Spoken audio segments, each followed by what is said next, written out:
Well, we have our prodigal son. I've come home. I've come home. He was Alex here, who is key part of our team, marketing, customer support, ideas going forward, you name it.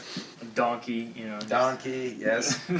And fluent Korean speaker, and you were just in Korea. And how was that? I was. It was great. I was there for 2 weeks. I got back 2 days ago, so I'm still very jet lagged at this point. Right. But it was great. I mean, it was my 6th time to Korea, so I've been there quite a few times.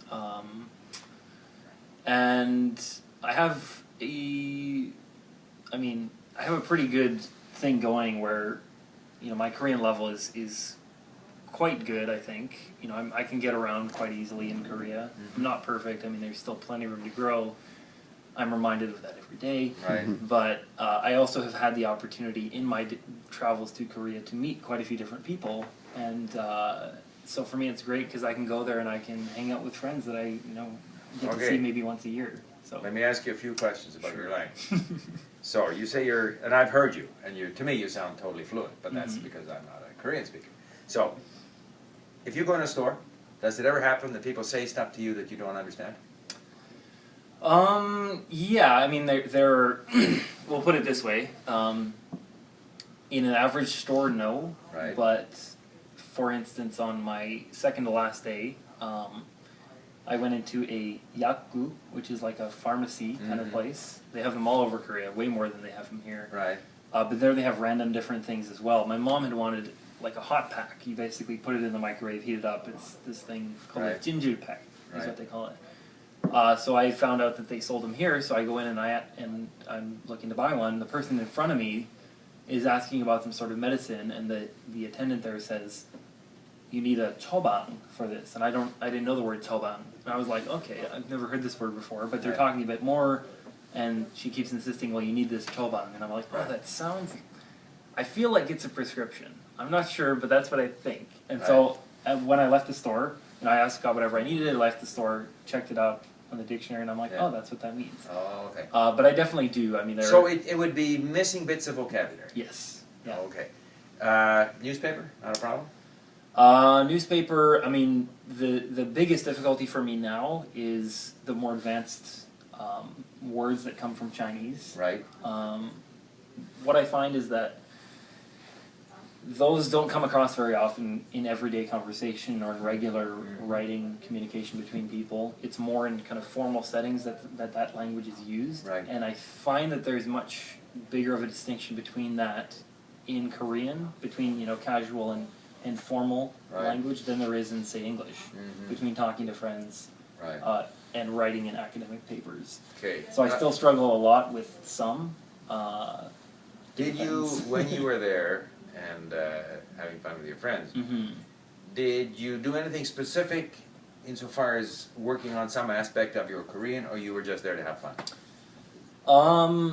Yeah, I mean, I'm always looking to improve my Korean. This time around, what I really have noticed recently is, as one of my weak points, is my reading speed in Korean, because it uses a different alphabet. So I just find that there's always a struggle for me. If I see something in Korean, I can probably understand it, but it's just that mental effort that's required to actually process the words. Right.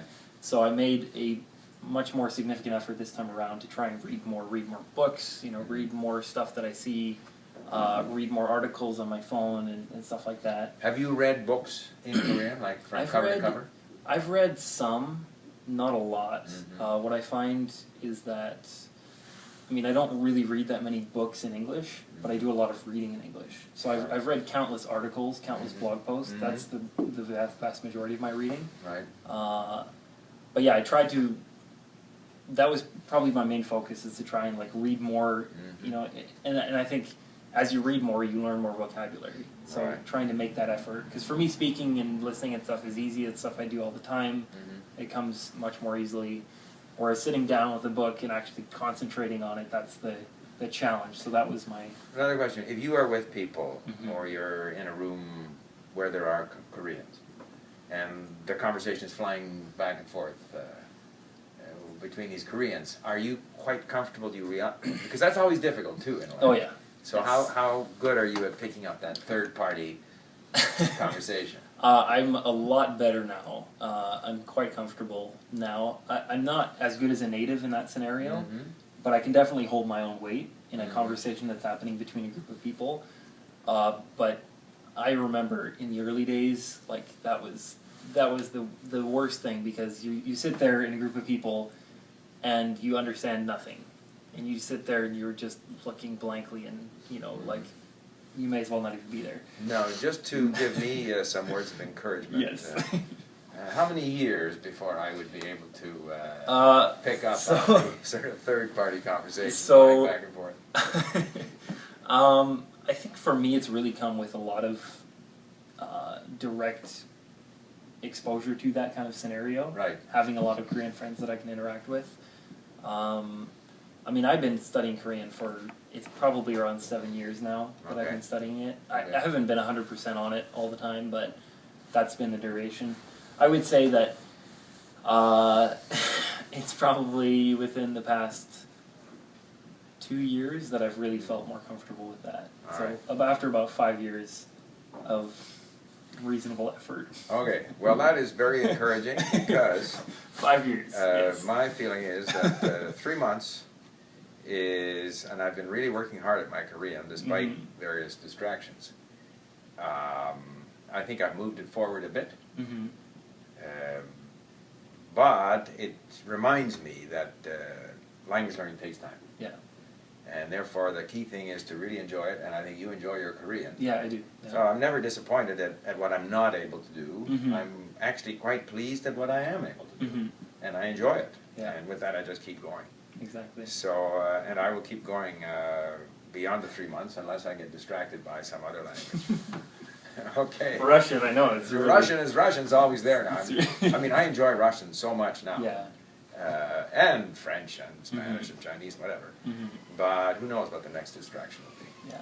No, I definitely. I mean, I was saying to Galina earlier, to iterate the same thing, that for me, I mean, I look at my Korean and I see, I can improve this, and this, but at the same time, I'm not at all disappointed with where I am. Yeah. And I look at, in the effort that I've put in, Right. the benefits that I've reaped from that, Yeah. the relationships, the experiences, all the stuff that I've gained from that has absolutely been worth it. For sure. And I want to continue to improve, but I don't look at it as, a discouraging, like, oh, I'm still so bad. No. I think of, wow, this effort that I put in has allowed me these experiences that I never would have had otherwise. Yeah, absolutely. Yeah.